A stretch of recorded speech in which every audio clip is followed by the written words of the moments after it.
Bear down, Chicago Bears fan. The hardest substance known to man is a diamond. Wait a minute, I'm reading that right. The hardest substance known to man is Montez Sweat rushing the passer. There you have it, guys. It's science. The hardest substance known to man is a Montez Sweat arm sweep, getting to the quarterback and sacking the quarterback for the home team Chicago Bears.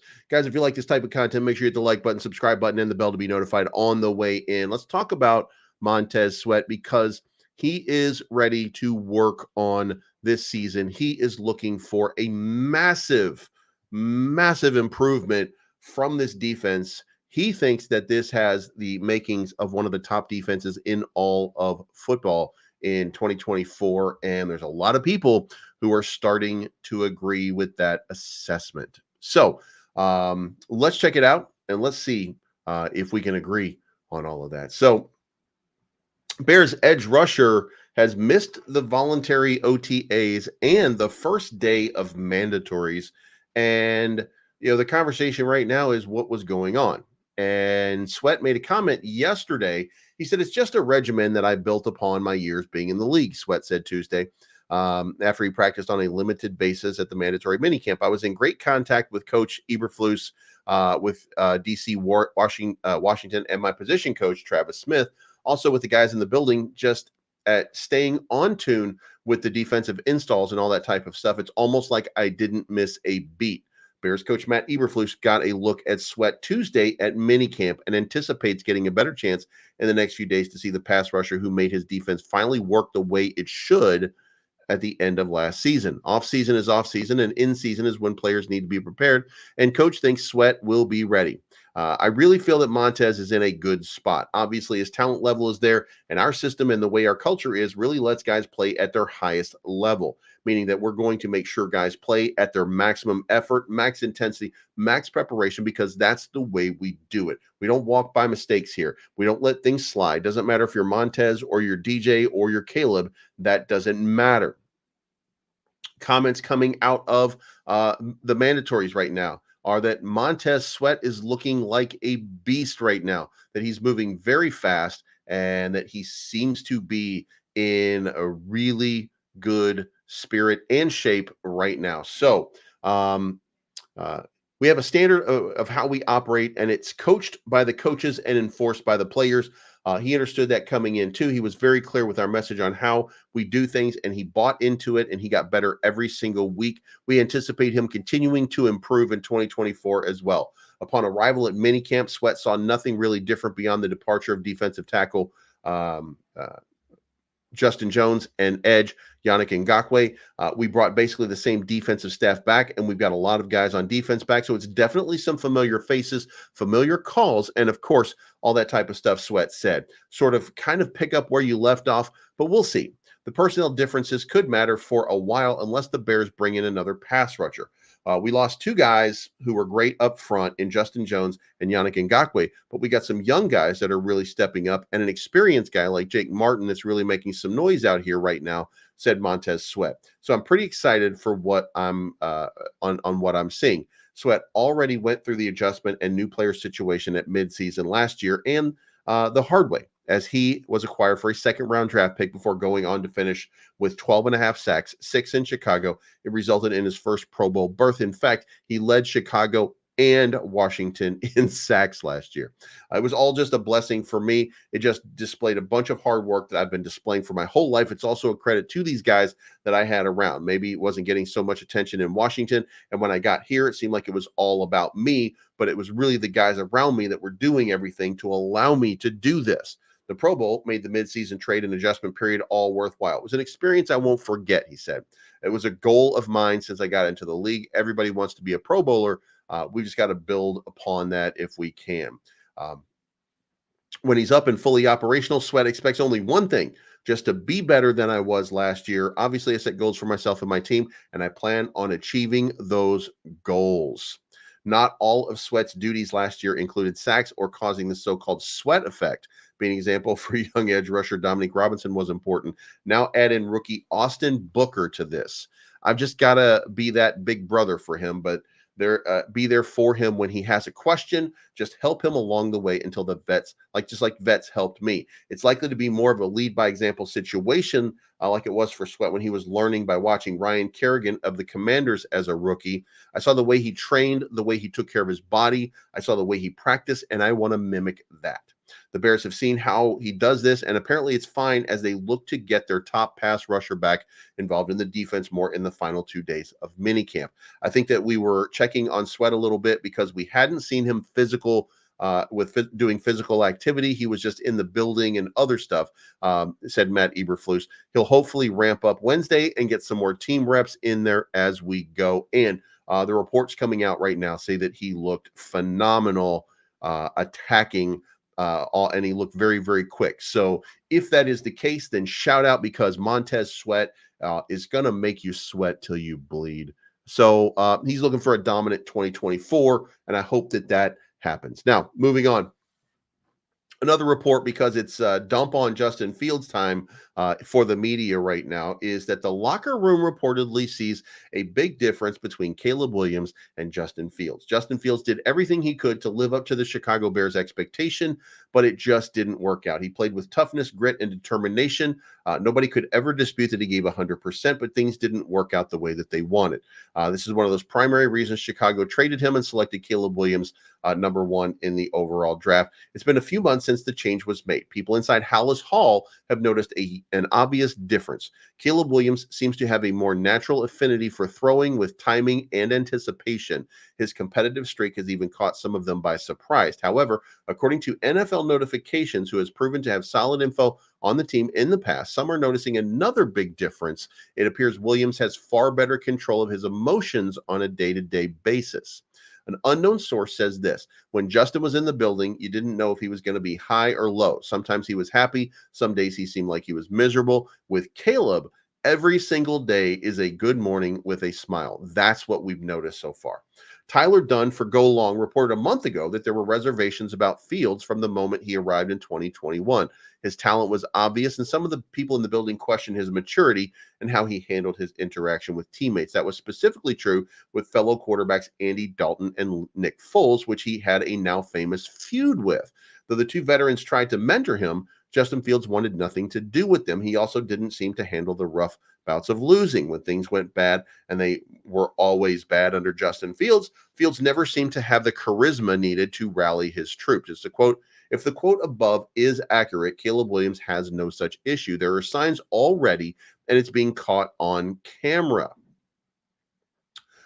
Connecting with people is job number 1 for a professional quarterback. Williams must be the leader in the huddle. Everybody looks to him first. Guys must know they can count on him to have their backs when things get tough. Keeping a calm mind and a positive attitude are critical. The Bears rookie may not have the clout in that locker room yet, but he clearly has the players' attention and they like what they see. So shout out to Caleb Williams for actually getting people looking at him and creating a level of respect and dedication, something that apparently was a little bit lacking with Justin Fields. And look, I don't know that to be the case. I think maybe a lot of this is kind of overblown hyperbole because Justin's on the outs. Now we have to kind of dump on him a little bit. So you get that sort of news situation where people are just like, I don't like him. You know what I mean? They come out of the woodwork, and I don't know if that's true or not, but those are the reports. Also, in Sports Illustrated, MMQB staff, the Monday morning quarterback staff, debates the NFL's most improved teams. The drafting of 2 rookie quarterbacks and a wide receiver caused a tremendous uptick for some teams. Now, welcome to the NFL offseason where people get paid a lot of money. Ask Justin Jefferson. The NFL continues to push for an 18-game season, and the NFL Players Association is discussing ways to ruin the offseason calendar. Teams go through their OTAs and then, of course, mandatory minicamp. So we asked our Monday morning quarterback staff at the NFL Expert to answer a series of 8 questions over the next 2 weeks.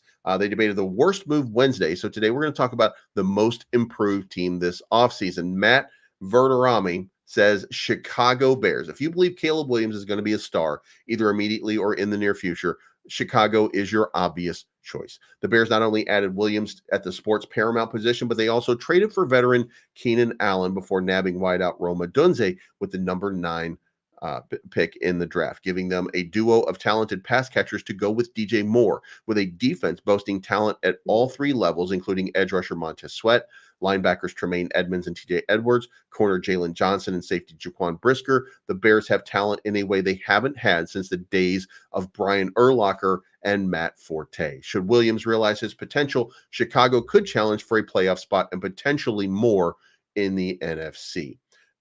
Now, a few other wins. I think everybody picked one different team. Others with big improvement: Washington Commanders, New York Giants, and Arizona Cardinals. I believe that we're gonna paste and posterize every single one of those.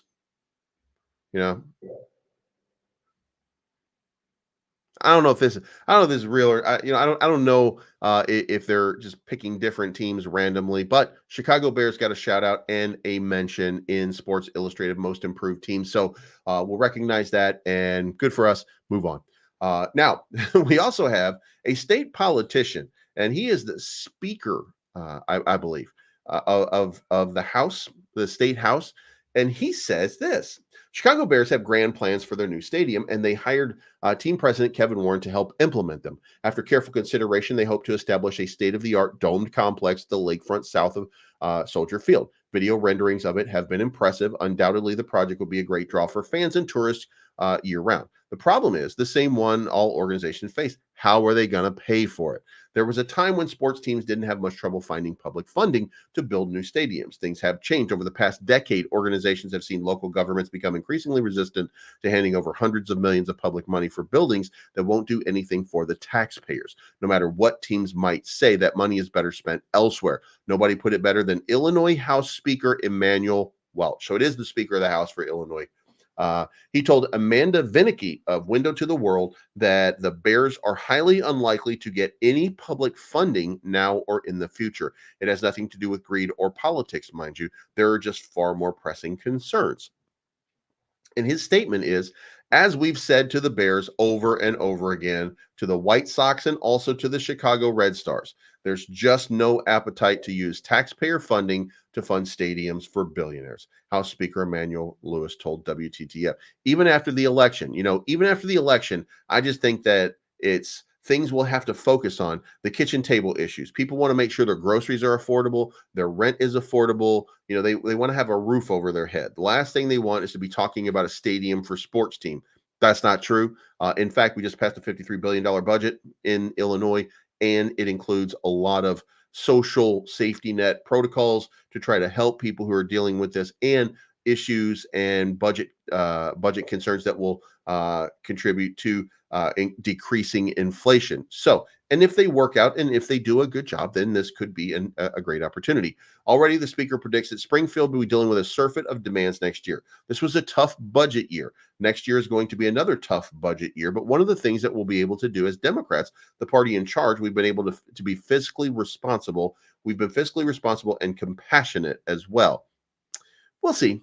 So they decided to make their move. The Chicago Bears decided to make this move at a time that the American economy is still emerging from the pandemic. Since then, it's undergone one of the country's worst bouts of inflation seen in the past decade. People quite simply don't have as much money to spend these days. Now, there's an enterprise worth $5.8 billion playing in a league worth $163 billion, begging for money from a state from people who cannot afford it. So no one understands why the state government is dead set against the idea, but that is the issue. They know the city and the state are unlikely to see any benefits from such a construction project. That means the Chicago Bears have three choices. They can either revamp the proposal to benefit taxpayers, pay for the stadium themselves with the help from the NFL, or revert back to Arlington Heights, where they already own the necessary land. As battle lines are drawn, it's evident the organization is in for a major fight if it decides to push for the lakefront option. That is why many believe the Bears will end up shifting back to Arlington Heights sooner or later. Now, would be interesting to see if this happens, if the Bears move back to their original plan of looking at that Arlington Heights location, and what does that do for the downtown Chicago area? I don't think it does too much, except that quickly Soldier Field will start to erode from lack of use, and it will be expensive to upkeep. And it would seem like it's not going to be, this is not going to end very well for the Chicago Bears. Make sure you hit, by the way, the like button on your way in. There's 21 people watching. Please make sure you hit that like button for me. Doesn't hurt your finger, doesn't cost you anything. But it would be interesting if after all of this, after all of the opportunity, the Bears were able to put a successful spin on this and then end up, of course, in Arlington Heights, where things are just different. It's just going to be different. And I think a lot of people, I think a lot of people are going to be real nervous to see, and they can get a UFL team in there. And by the way, they're going to get concerts. I think Metallica and Pantera are playing in Soldier Field next month. I want to say, I think there's big concert stuff like that. However, if you're not filling it up full of 50,000 football fans 8 times a year, that's a lot of revenue that you will be losing at Soldier Field. That's a lot of revenue that you would be losing in the downtown arena, if you will. And the question would be, how do you make up for that? What about all the jobs that would cost? And I don't think that it pays for itself. I don't think that, despite what you say with I don't really care what the Bears say about how much money it's going to bring and how much revenue it would generate. Now, I would say this: I would say that the Super Bowl would be an interesting thing to have in the city of Chicago, um, but that's a quick fix sort of thing. I don't think that makes it. I don't think we get prohibitively better overall in the downtown area just by having one Super Bowl. It would be good for some of the stuff, but 5 years from now, 6 years from now, 7 years from now, you know what I mean? Be a long time before you saw any kind of benefit out of it. So I don't know if it's a big thing, but we'll see. But moving on. We also have the Bears defense. The Bears defense, back to them. There's a goal that they have right now. This is according to Kyler Gordon, but this is the goal that the Bears have going into 2024. 20 interceptions and 20 fumbles. How we got to get it, we're going to get, however we got to get it, we're going to get it. That is their goal for this year. So the Bears defense is holding itself to a high standard in 2024. After hitting their stride midseason in 2023, the group is hungry to establish themselves as a top 5 unit this year. For a defense built on Coach Matt Eberflus' hits principle, takeaways is the catalyst for achieving that goal. I feel like the biggest thing for me and what we talk about is takeaways, more takeaways. This is, we haven't seen this in a while. We haven't seen the Bears get really, really into turnovers. Charles Tillman, we haven't seen that kind of passion where they're slapping the ball away, where they're grabbing the ball out of the air, where they're making plays to get that ball back to give their offense a chance to win. We saw a little bit of it towards the end of the season. There were moments, but we really haven't seen it with some real enthusiasm. So now it looks like that's what we're going to get. We got to have the goal of 2020. However, we got to get it, we're going to get it. That's just the kind of standard that we're putting ourselves into, and that's that we all hold each other to. Becoming one of the best defensive units in the NFL has been a main topic for conversation during the team's offseason. Several members of the offense, including offensive line Tevin Jenkins, Cole Kmet, and Keenan Allen, have talked about the Bears defense for its high energy, playmaking ability, and cohesiveness right now. Keenan Allen said already, they look like a top 5 defense. They sound like a top 5 defense. Defenses are annoying, especially at practice. You just hear them every time they make a play. It's hooray celebration. These guys are running up and down the sidelines. Their energy, the way they communicate, the way they get lined up, definitely high class. Heading into his 3rd NFL season, Kyler Gordon has adopted the mindset of actions, speaking louder than words when it comes to the defense's talent. Despite the continuous discussion of where the Chicago Bears could rank this season, Gordon is more interested in showing that growth on the field. I'm all about proving it. You can say a lot of things. I would say that I definitely feel a lot from the defense as far as chemistry, energy, and just the type of timing that we're on for all of us to be on the same page and a step further than last year. I picture a lot of things for us in the future. I'm just super excited about it. A lot of the group's energy and celebratory nature stems from the Bears secondary, which returns Kyler Gordon, Jalen Johnson, Jaquan Brisker, Tyreek Stevenson, and now adds in two-time Pro Bowl safety Kevin Byard. Aside from Byard, who enters his ninth NFL season, Johnson is the most seasoned starter in the back end, and he is only 25 years old. The quarterback who made his first Pro Bowl in 2023 inked a 4-year extension with the Bears this spring, allowing for continuity that benefits both Johnson and a young Bears defense. That's why I'm so excited just to be able to come in with a sense of momentum, not having too many guys that are new. I mean, Kevin, of course, is new, but he's just been in the league a long time, so he knows how to play the game, and we can learn, said Jalen Johnson. Just having consistency with the guys and having a certain level of experience and a certain level of hunger, and everybody just understanding what the standard is and what we want to accomplish. As for Johnson's personal motivations following his new contract, he has his sights set on being the best corner in the league. For me, being in my 5th year, I can open my lens and I can see things I couldn't see in my previous years. I'm pretty comfortable with route concepts and just kind of how offenses go about things. I'm just trying to find a rhythm again, getting back into minicamp.